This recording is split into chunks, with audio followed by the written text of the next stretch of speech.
Men like John Windram, who had lived and worked in Scotland all their lives and knew the Scottish people and the Scottish Church intimately, now took up the task. Without the abrasive certainty of Knox, Windram was able to carry people with him through the process of reformation, and Knox found himself gradually eased out. And worse was to follow. In November, his wife Marjorie died. Knox was devastated.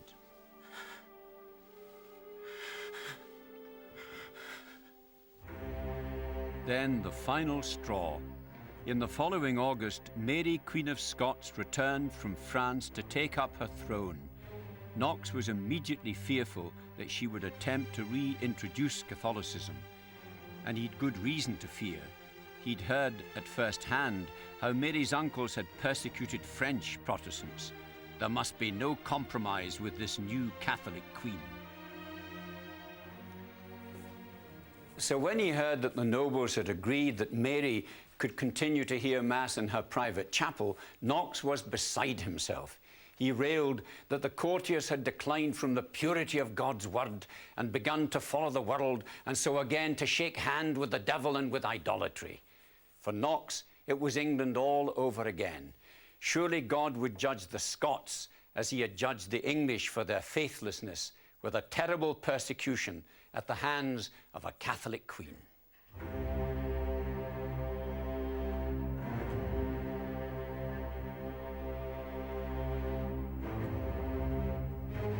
This perfect church, as Knox will describe it later, suddenly is confronted by the return of a Catholic queen. There's the threat of the spreading of Catholicism from her household outwards. In nomine Patris, et Filii, et Spiritui Sanctus. And probably Knox does anticipate that. He is a frightened man, because, of course, she's landed in a town that is largely Catholic in sympathies. He's the one in the hostile environment. He's the one given the toughest job in Scotland: convert Edinburgh. Vulnerable and isolated, Knox led concerned Protestant supporters to Holyrood Palace to sing psalms outside Mary's window. But what at first sight might have looked like an act of triumphalism was in fact an act of desperation. The kings and rulers of the earth conspire and are all bent against the Lord and Christ. To the Protestant nobles, Knox was now becoming an embarrassment. They had agreed to the Queen's return as the price to be paid for a Protestant state. But for Knox, the price was too high. No good could come of such compromise. Mary would become the instrument of God's judgment as Bloody Mary had in England. But he may well have misjudged her. In an effort to win Knox over, she summoned him to a meeting to discuss his violent opposition to her. Mary, Queen of Scots, asks him whether he will come to court, whether he will essentially be some sort of royal chaplain. Knox is very wary and will not take up that offer at all. It's almost as if he's afraid of her charm and also, not simply of her personal charm, of being sucked into court politics.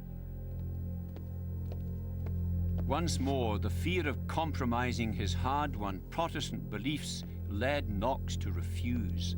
The meeting was a disaster. He was now more fearful than ever, but he couldn't get the nobles to listen. In desperation, Knox even briefly considered summoning the godly to arms. If you think that I, or any other preacher within this realm, may amend such enormities, you are deceived. For we have discharged our consciences, but remedy there appeareth none, unless we would arm the hands of the people, in whom abideth yet some spark of God's fear. When Mary chose the young Catholic nobleman Lord Darnley as her husband, Knox was beside himself. What better evidence was there of a popish plot to reverse the hard-won achievements of the Reformation? His prophecies of doom seemed to be coming true, but what could he do about it? When Darnley attended the service in St Giles on his first Sunday as the husband of Queen Mary, he probably meant it as a gesture of goodwill. But Knox used the opportunity to preach a sermon about the Old Testament story of King Ahab and his wicked queen Jezebel. Ahab received many great benefits of God.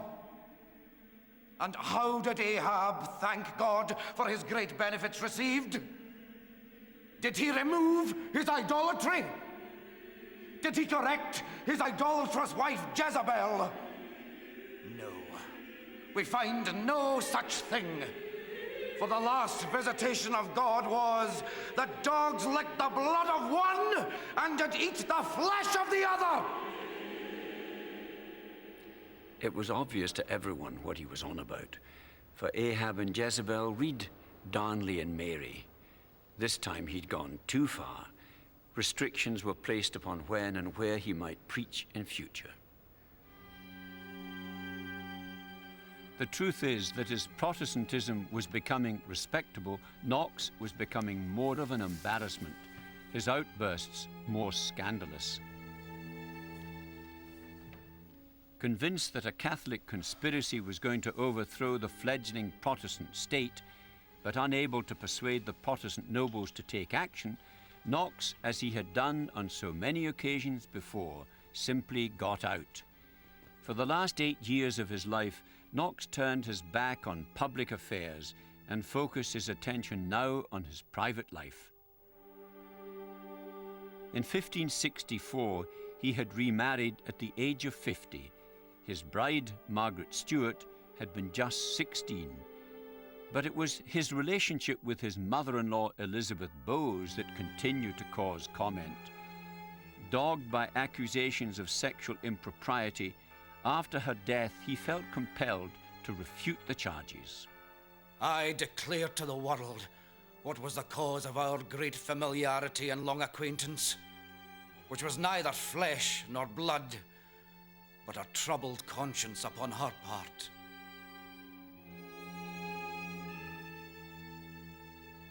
In his last remaining years, unable to make any real impact on public affairs, Knox was reduced to railing from the pulpit. In the end, even his voice failed. It was too weak to carry in the great church of St Giles, so he had to preach in its smaller Tolbooth section. In the beginning was the Word, and the Word was with God, and the Word was God.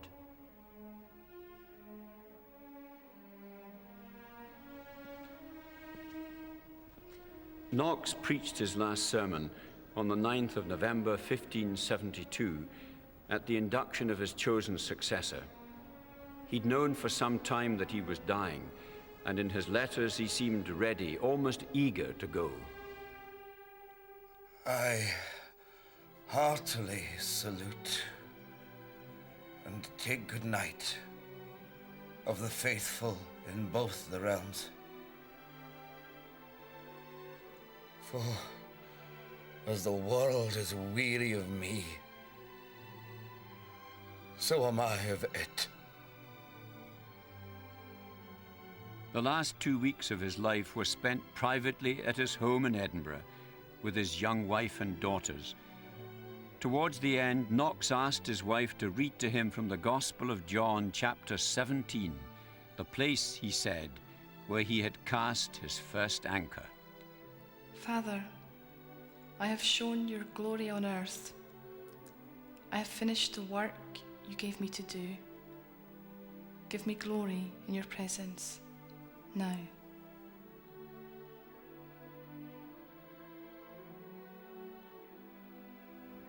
John Knox died on November the 24th, 1572. He's buried here in this parking lot outside St Giles Cathedral. We don't know where exactly, but we think it's just beneath this site hut. At his funeral, the Earl of Morton described Knox as a man who never feared. The irony is that his last writings are filled with fear and foreboding for the future. He did not know that the Reformation, the Protestant kirk in Scotland, would triumph and be the kirk of the following centuries.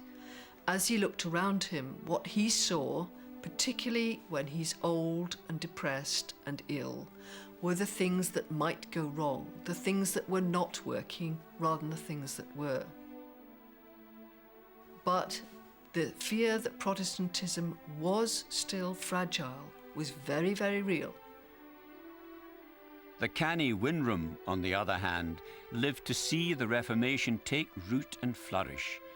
From his base in St Andrews, he oversaw his Protestant ministers as they imprinted the Reformation on Scotland. And after Knox's death, Mary's own tragic story would unfold. She would lose the support of the nobles and ultimately her life at the hands of her Protestant English cousin, Elizabeth I. And the Reformation that Knox had died believing a failure would be permanently secured.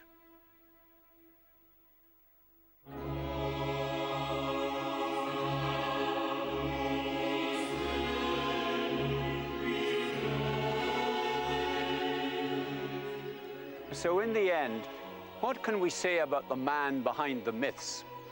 Dour woman hater? Far from it. Twice married, father to 5 children, Knox enjoyed close and loving relationships with women throughout his life. In fact, it's doubtful if he could have carried on his work at all without the emotional and psychological support of his network of women friends and supporters. Architect of the Scottish Reformation? Hardly. Knox didn't even live in Scotland for most of the decade leading up to 1560. And yes, his voice may have been the loudest when the final moment of revolution came, but it was only one voice among many. Champion of conscience in the face of oppression, only if you agreed with his conscience.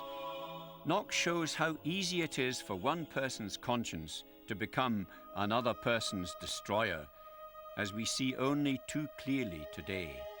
For if the church struggles of 16th century Scotland teach us anything, it is that no human being, no human system, no church on earth is in possession of final and absolute truth about anything.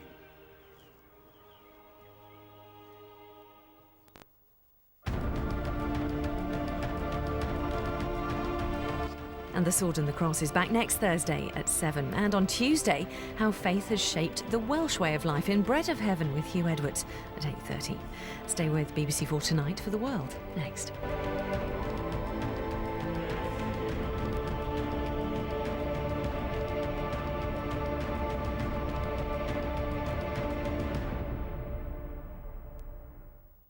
Can you hear me?